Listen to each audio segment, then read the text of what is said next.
कौन सी बुक पढ़ा है कौन सी नहीं पढ़ा ये तो खैर मैं आपको नहीं दिखा रहा। चलो बच्चा पढ़ा ये आप देख लो, कोई एमसीक्यूज की बुक का देख लो। सामने आपको जो बिल्डिंग नजर आ रही है ये बिल्डिंग है। तमाम इंटरनेशनल जो स्टूडेंट्स हैं उनको जो टीचर्स डील करते हैं ना वो सारे के सारे यहाँ पर बैठते हैं। अस्सलाम वालेकुम and welcome back to my channel. मैं इससे पहुँच नयांग मेडिकल कॉलेज में, और मैंने जो अपना आखिरी ब्लॉग बनाया था उस ब्लॉग के अंदर मैंने बताया था कि जो हमारी मैनेजमेंट या एडमिन की बिल्डिंग होगी ना वो शिफ्ट हो जाएगी न्यू बिल्डिंग में। ये जो मेरे पीछे है ये हॉस्टल है, इसके पीछे वो बिल्डिंग है मैनेजमेंट की, तो अब वो शिफ्ट हो चुकी है। और इसलिए मैंने ये भी कहा था कि हो सकता है हमारी जो इंटरनेशनल क्लासेस होती हैं वो भी शायद इस बिल्डिंग में कहीं शिफ्ट हो जाए, ऐसा मुझे लगता था, लेकिन ऐसा नहीं हुआ। जस्ट जो हमारा एडमिन ऑफिस था वो यहाँ पर शिफ्ट हुआ है और बाकी जो क्लासेस वगैरह हैं वो सारी की सारी पुरानी बिल्डिंग्स के अंदर ही हो रही है। अच्छा, ये सामने आपको जो बिल्डिंग नजर आ रही है ए बिल्डिंग है, ये डी बिल्डिंग है, और यहाँ से अगर आप सीधा आगे कर्व लेके जाओ तो वहाँ पर बी बिल्डिंग है, और उस बी बिल्डिंग के अंदर जो है वो तमाम इंटरनेशनल जो स्टूडेंट्स हैं उनको जो टीचर्स डील करते हैं ना वो सारे के सारे यहाँ पर बैठते हैं। और जब मैं वापस आया हूँ शन्यांग 9 मंथ के बाद, आई थिंक 8 मंथ के बाद, काफ़ी सारी चीज़ें यहाँ पे बदल चुकी हैं। मैं इस वक्त आ गया हूँ यूनिवर्सिटी के मेन कैंपस में, और ये जो सामने बिल्डिंग आपको नज़र आ रही है लेफ़्ट हैंड पे इस साइड पे, यहाँ पर पहले जो है इंटरनेशनल टीचर्स के ऑफिस होते थे। यहाँ पे जो चाइनीज़ मैनेजमेंट है, एडमिन ऑफिस है, उनके सब के ऑफिस इस बिल्डिंग में होते थे। तो सेकंड आपको बिल्डिंग नज़र आ रही है ना, इस बिल्डिंग के अंदर जो है वो क्लासेस होती हैं 3rd year 4th year 5th year की, 6th ईयर क्योंकि हमारा है तो हमारी क्लासेस ही ख़त्म हो गई हैं। और जो सेकंड ईयर है सेकंड की क्लासेस होती हैं बैक साइड पे, लाइब्रेरी की बिल्कुल बैक साइड पे लेक है, और लेक की बैक साइड पे एक बिल्डिंग है, उस बिल्डिंग में उनकी क्लासेस होती हैं। आई थिंक उनकी स्ट्रेंथ कम है, 50-55 होगी, इसकी वजह से जो है वो उनकी क्लासेस उस साइड पे होती है, बड़ी क्लास में नहीं होती। और ये बिल्कुल सोसाइटी है यूनिवर्सिटी की बैक साइड पे, ये यूनिवर्सिटी नहीं है, ये एक कम्युनिटी है रहने के लिए, यहाँ पे कुछ बच्चे रहते भी हैं। और उसके साथ जो दूसरी बिल्डिंग है ये दूसरी कम्युनिटी है। इन दो कम्युनिटीज़ का मसला सिर्फ थोड़ा सा ये है कि यहाँ पर गैस नहीं कुकिंग करने के लिए, आपको जो है वो इलेक्ट्रिक स्टोव पे कुकिंग करनी पड़ती है, रोटी भी इसी पे बनानी पड़ती है, उसकी वजह से जो है वो बच्चे फिर इसको चूज़ नहीं करते। खैर मैं आया हूँ लाइब्रेरी पढ़ने के लिए। मैंने सोचा कि मेरे पास ये जो बाकी टाइम बचा है ना 3 महीने का, मैं इन 3 महीने को जो है स्टडी में यूटिलाइज़ करूँ, क्योंकि यही 3 महीने हैं जिनमें इंसान ने ज़्यादा ज़ोर लगा के पढ़ना होता है, सबसे ज़्यादा ज़ोर लगा के। और अगर इन 3 महीनों में अगर आप अच्छी तरह यूटिलाइजेशन करके अपनी स्टडी को, हर चीज़ को, तो फिर इंशाल्लाह आप लोगों के लिए आगे आने वाले टाइम में कभी भी कोई भी मुश्किल पेश नहीं आएगी। लेकिन अगर आपने इन 3 महीनों को वेस्ट कर दिया, ऐशी कर ली या कोई और काम शाम कर लिया, स्टडी को टाइम ना दिया, तो फिर मसला होने वाला है। अच्छा, ये तो होगी ना सामने लाइब्रेरी के जो राइट साइड पे ये बिल्डिंग आपको नज़र आ रही है, इस बिल्डिंग के अंदर सारी लैब्स वगैरह हैं, केमिस्ट्री लैब, सेल बायोलॉजी की लैब, पैथो लैब, जितनी भी लैब शैब हैं वो इसके अंदर मौजूद हैं। केमिस्ट्री लैब इसके अंदर है, फिज़िक्स वाली लैब इसके अंदर है, क्योंकि फिज़िक्स भी एक आपका माइनर सब्जेक्ट है चाइना के अंदर। मैं जी इस वक्त मौजूद हूँ लाइब्रेरी की बिल्डिंग के बिल्कुल बाहर। अब जस्ट लाइब्रेरी के अंदर जाना है और अभी जाके देखता हूँ, 2-3 घंटे जाके पढ़ता हूँ, क्योंकि पहला दिन है लाइब्रेरी पढ़ने का, और इंशाल्लाह 2-3 घंटे भी पढ़ लूँ तो मोर देन इनफ है। क्योंकि जब आप 15-20 दिन की छुट्टी के बाद अपनी दोबारा स्टडी स्टार्ट करते हो तो रिदम में आने के लिए आपको जो है वो 2 से 3 दिन लग जाते हैं। ये नहीं होता कि आप सीधे गए और 6 घंटे पढ़ना शुरू कर दिया। इंशाल्लाह लाइब्रेरी के अंदर जाता हूँ, फिर लाइब्रेरी जाके आपको थोड़ी बहुत दिखा देता हूँ, उसके बाद फिर इंशाल्लाह वापस घर चलते हैं। ये है मैं लाइब्रेरी के अंदर का व्यू, तो मैं पहले भी अपनी वीडियोस में दिखा चुका हूँ। यहाँ पर आके मैं काफ़ी आहिस्ता बोल रहा हूँ, इस साइड से जाना है, और जहाँ पर लगी हुई है एलिवेटर। वैसे यहाँ पर बोलना अलाउड नहीं है, लेकिन मैं फिर भी बोल रहा हूँ, बदतमीजी कर रहा हूँ थोड़ी सी, और सिर्फ वीडियो बनाने के लिए। ये जो आपको साथ साथ कमरे नज़र आ रहे हैं, इन कमरों के अंदर स्टूडेंट बैठ के पढ़ते हैं, और वहाँ के वॉशरूम है, और ये एलिवेटर है।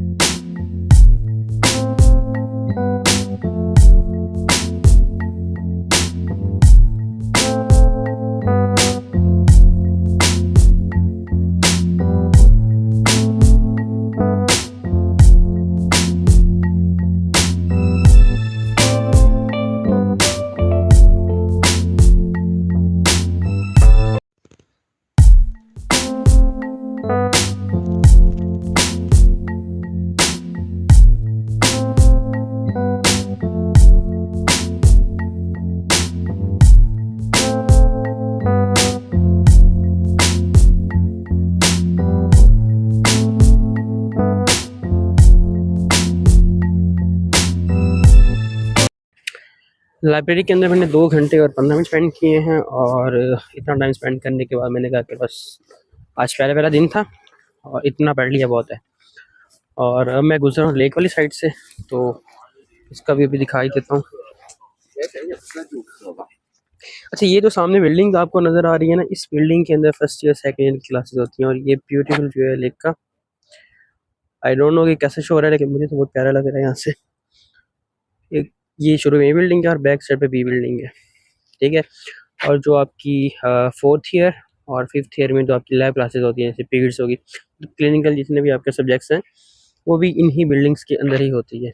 और ये लेक है, काफ़ी पुरानी लेक है, और इस लेक के अंदर जाना जो है वो उसको अप्रोच करना अलाउ नहीं है पॉलिटिकल लेवल में। काफ़ी पुरानी है, मेरे ख्याल से इसके अंदर कुछ जहरीली चीज़ें भी होंगी जितनी पुरानी ये है। और अप्रैल के एंड में और मई के शुरू में ये वो दिन है जब शनियांग के अंदर जो है वो स्प्रिंग का मौसम होता है। अब ये फूल आपको नज़र आ रहे होंगे हल्के हल्के, अब तो खैर ये मुरझा गए हैं, लेकिन जब मैं यहाँ पर आया था 2 मई को तो बहुत प्यारा मौसम था यहाँ पे। लेकिन अनफॉर्चुनेटली उन दिनों में व्लॉग नहीं बना सका। और वो बिल्डिंग यहाँ से आपको जो नज़र आ रही है ना, ये हमारा हॉस्टल है SMC का। एनीवेज, ये है लेक। और जो आखिरी मेरा व्लॉग था ना, जिसपे हमने जो है फ्रूट खाए थे, आलू खराई थिंक था, ये वो दरख्त है, यहाँ से तोड़ के खाए थे। और ये रस्सी इस चीज़ को अलाउ नहीं करती कि आप ये फ्रूट तोड़ के खाओ, लेकिन 2-4 बार ऐसा हुआ था कि मैंने कुछ स्टूडेंट्स को देखा कि वो तोड़ के कुछ खा रहे। अभी भी इस पर कुछ फ्रूट लगा हुआ, पता नहीं कौन सा है लगा। तो मैंने उनको देखा कि वो तोड़ के खा रहे थे। फिर मैं दोबारा एक रस्सी आया, फिर मैंने एक दिन देखा, मैंने कहा यार ये शायद ये रस्सी वाले कुछ नहीं कहते, वैसे ये मना ये रस्सी के अंदर नहीं खा सकते। लेकिन फिर मैंने 2-4 बच्चों को देखा, मैंने कहा चलो खा लेते। पिछले साल मैंने यहाँ से फ्रूट्स वगैरह खाए थे, आई थिंक आलू बुखारा है, और वो पीले कलर का है, ब्लैक या वो रेड वाला नहीं। ये जो सामने बिल्डिंग है ना, ये जिम्नेशियम की बिल्डिंग है, और इसी बिल्डिंग के अंदर जो है हमारी ग्रेजुएशन सेरेमनी होगी इंशाल्लाह। और ग्रेजुएशन सेरेमनी के लिए यूनिवर्सिटी ने HSK 5 मांगा है। इसके अलावा जिनके मेकअप एग्ज़ाम्स रहते हैं वो एग्ज़ाम्स देंगे, और उसके अलावा और क्या मांगा था, बस यही मांगा था उन्होंने। और ये कहा था कि इन लास्ट 3 मंथ के अंदर कोई भी बच्चा जो जॉब शॉप ना करे, क्योंकि जॉब करते पकड़े गए तो आपकी डिग्री गई। और ये वो वाला अंडरपास है, जब मैं कोविड के बाद यहाँ पर आया था, तो बल्कि जब मैंने ब्लॉगिंग शुरू की थी तो तब मैंने कहा था कि यहाँ पे शायद सबे बन जाए, क्योंकि जिस तरह यहाँ पे कंस्ट्रक्शन वगैरह चल रही थी ना, तो लग ही रहा था कि शायद यहाँ पे जो है वो सबे बन रही है। सामने इमाम शाह सोसाइटी है, और राइट हैंड पे जाइए शनियांग मेडिकल कॉलेज के हॉस्टल्स हैं। आज से 6 साल पहले जो इंटरनेशनल स्टूडेंट्स थे वो इन्हीं हॉस्टल्स के अंदर रहते थे, लेकिन अब नहीं रहते। उसके अलावा ये जो लेफ्ट हैंड में आपको बड़ी बिल्डिंग नज़र आ रही है, इसके पीछे छोटी बिल्डिंग्स भी नज़र आ रही होंगी, ये सोसाइटी है, यहाँ पर पाकिस्तानी बच्चे रहते हैं बहुत सारे। और ये वो वाली बिल्डिंग्स है जो न्यू बनी है, यहाँ पर हमारी मैनेजमेंट वगैरह सारी शिफ्ट हुई है। और ये पीछे आपको जो येलो कलर की बिल्डिंग नज़र आ रही है, ये पावदा सोसाइटी है, यहाँ पर भी काफ़ी सारे बच्चे रहते हैं। लेकिन इस सोसाइटी में मसला ये है कि यहाँ पर गैस नहीं है, और हमने कुकिंग वगैरह करनी होती है, कुकिंग के बगैर गैस के बगैर जो कुकिंग वो पॉसिबल नहीं है। और ये बिल्कुल ये पीछे आपको बिल्डिंग नज़र आ रही है, यहाँ पर एक छावशी है छोटी सी, जहाँ से हम अपना सामान वगैरह लेते हैं। इसके अलावा यहाँ पे चिकन भी मिल जाता है हलाल। और ये अंडरपास है, ये सोसाइटी है फुजू गार्डन, यहाँ पर भी पाकिस्तानी बच्चे रहते हैं। ये बर्मन शांग है लेफ्ट हैंड में, यहाँ पर भी पाकिस्तानी बच्चे रहते हैं। और पीछे जो सोसाइटी है वो है सिल्वर बिलियन, आई थिंक वो सोसाइटी है, नाम मुझे नहीं याद इसका एग्जैक्ट, वहाँ पर भी पाकिस्तानी बच्चे रहते हैं। ये सारी एलिवेटर वाली सोसाइटीज़ हैं, यहाँ पर आपको इजीली बर्मन शांग में तो 1200 में अपार्टमेंट मिल जाता है, लेकिन सिल्वर बिलियन में भी 1200 में आपको इजीली मिल जाता है अगर आप 1 साल के लिए कॉन्ट्रैक्ट वगैरह साइन करते हो। एज़ पर प्रॉमिस यूनिवर्सिटी ने जो है वो हॉस्टल्स वगैरह तो नहीं प्रोवाइड की इंटरनेशनल बच्चों को, लेकिन आई थिंक बेटर है कि आप अपार्टमेंट वगैरह में रहते हो। लेकिन अगर आप अकेली लड़की हो तो फिर आपकी थोड़ा सा मुश्किल होता है, लेकिन आप लड़के हो और आपके पास 2-3 दोस्त भी हैं, तो फिर मेरे ख्याल से अपार्टमेंट के अंदर रहना ज़्यादा सेफ़ है as compare to university hostel. क्योंकि यूनिवर्सिटी हॉस्टल में पहली बात ये है कि आप कुकिंग नहीं कर सकते, दूसरी बात ये है कि आप रात को 10 बजे के बाद बाहर नहीं जा सकते, और तीसरी बात ये है कि फिर आप अगर कुकिंग नहीं कर सकते तो फिर आपको बहुत ज़्यादा कॉस्टली पड़ता है, आपके एक्सपेंसेस वगैरह जो आप खाते पीते हो। हमारी ग्रेजुएशन के लिए यूनिवर्सिटी ने हमसे जो है HSK 5 की डिमांड की है। उसके अलावा यूनिवर्सिटी ने हमसे कहा है कि आपके जो मेकअप एग्जाम रहते हैं, जिस बच्चे का जो फेल है उसने वो देना है। अगर वो नहीं फेल होता हो उसको एक दूसरा मौका दिया जाएगा। अगर वो फिर फेल लेता है तो फिर उसको जो है वो 1 साल पीछे बिठा दिया जाएगा, बेटा आप डॉक्टर नहीं बन सकते, 1 साल और लगाओ। ये सीन होने वाला है। अभी धूप पड़ रही है वापस। तो खैर ये 2-4 चीज़ें होती हैं ग्रेजुएशन सेरेमनी के लिए। आपको HSK 5 चाहिए। उसके अलावा आपके मेकअप एग्जाम जो रहते हैं, आपके जो भी सब्जेक्ट फेल आपको वो देना पड़ता है। और आप एक टाइम में फेल होते हो तो फिर दोबारा वो सारा सीन है। उसके अलावा आपको जब डिग्री मिल जाती है तो आपको फिर जो है उसकी ट्रांसलेशन वगैरह करानी पड़ती है, क्योंकि हमें जो डिग्री मिलती है वो मिलती है हमें चाइनीज़ लैंग्वेज में। उसको जो है वो इंग्लिश में ट्रांसलेट करवाना पड़ता है। ट्रांसलेट करवाने के बाद जो है वो हम PMDC वेबसाइट पे जाके जो है वो अपने PRMP के लिए अप्लाई करते हैं, यानी कि जो प्रोविंस का हमारा लाइसेंस होता है हाउस ऑफ करने के लिए, हम फिर वो अप्लाई करते हैं। तो खैर आगे जो इन्फॉर्मेशन होगी डिग्री के रिलेटेड वो इंशाल्लाह मैं आपको देता रहूँगा। ये वो वाला किंडरगार्टन स्कूल है जहाँ पर मोस्टली पाकिस्तानी या इंटरनेशनल बच्चे पसंद करते हैं यहाँ पे जॉब शॉप करना, और फिर जब पकड़े जाते हैं तो फिर आपको जो है वो पाकिस्तान डिपोर्ट कर दिया जाता है। ये वाला स्कूल है, ये और से देख लो। जिन बच्चों ने डिपोर्ट होना है वो भी देख लो, और जिन बच्चों ने यहाँ पे जॉब नहीं करनी वो भी देख लो। और ये वाला स्कूल है जी, देख लो। अभी शनियांग के अंदर ना इस साल भी कुछ बच्चे डिपोर्ट हुए हैं, पिछले साल भी बच्चे हुए थे, उससे पिछले साल भी हुए थे बच्चे। ये देखते हैं कि यार 4-5 हज़ार मुझे मिल रहा है, क्योंकि एक्सपेंस निकालने के बाद आ रहा हूँ ना, अगर आपको 10,000 RMB सैलरी मिलती है यहाँ चाइना के अंदर, पाकिस्तानी करेंसी में 4 लाख बनता है। बच्चा कहता है यार 4 लाख मिल रहे हैं, करो नौकरी करो, देखी जाएगी डिग्री की खैर है। फिर जब फंस जाते हैं ना फिर उनको याद आता है कि नहीं यार ये मैंने अपने आप के साथ जाती की, अपने घर वालों के साथ जाती की। तो यार हर बच्चे का अपना अपना पॉइंट ऑफ व्यू है। जो जॉब करे उनका अपना है, तो जॉब नहीं करे उनका भी अपना है। कुछ बच्चे मैंने ऐसे भी देखे हैं कि जब वो जॉब करते पकड़े जाते हैं ना तो फिर कुछ सेकेंड ईयर में होते हैं, कुछ थर्ड ईयर में होते हैं, तो फिर उनको पाकिस्तान डिपोर्ट कर दिया जाता है। ऐसा नहीं होता कि आपको जो है वो चाइना पे ही मतलब आपके पासपोर्ट पे बैन लगा दिया जाता है कि आप चाइना नहीं आ सकते, ऐसा नहीं होता। ये होता है कि आपको वो प्रोविंस बैन कर देता है, यानी कि आप अगर थर्ड ईयर में हो तो आपको जो है लियाओनिंग प्रोविंस आपको बैन कर देता है, तो वो लियाओनिंग प्रोविंस करता है। पूरा चाइना में आप बैन नहीं होते, तो आप दोबारा किसी और यूनिवर्सिटी में एडमिशन लेके दोबारा चाइना वापस आ सकते हो। तो खैर इस चीज़ को आप लोगों ने इस चीज़ के लिए इस्तेमाल नहीं करना कि ठीक है आप लियाओनिंग में जॉब कर रहे हो, दोबारा बैन हो गए तो किसी नई यूनिवर्सिटी में एडमिशन लेके आप वापस आ जाओगे।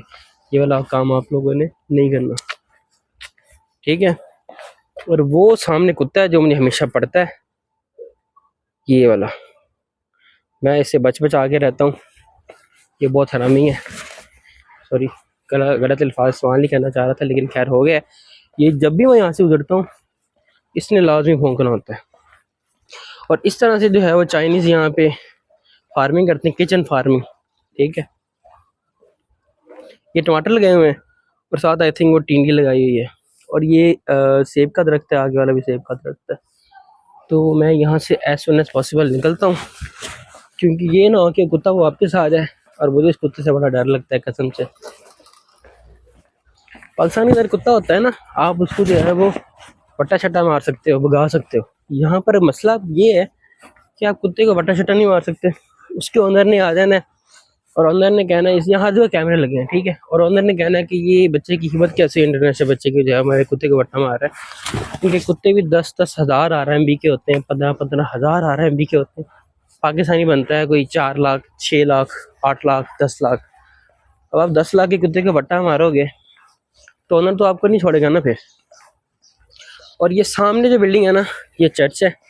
यहाँ पर हर संडे पे जो है वो बसेज आती हैं चर्च के लिए बंदों को लेके। स्टूडेंट्स भी होते हैं उसके अंदर, और उसके अलावा बड़े बुजुर्ग लोग भी आते हैं। तो खैर ये मेरे अपार्टमेंट की बिल्डिंग है। अब मैं चलता हूँ ऊपर, और ऊपर जाके जो है व्लॉग को ख़त्म करता हूँ ना।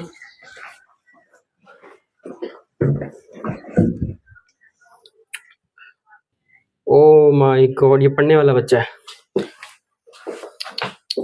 कौन सी बुक पढ़ा है कौन सी नहीं पढ़ा ये तो खैर मैं आपको नहीं दिखा रहा। चलो बच्चा पढ़ा ही आप देख लो, कोई MCQs की बुक का देख लो।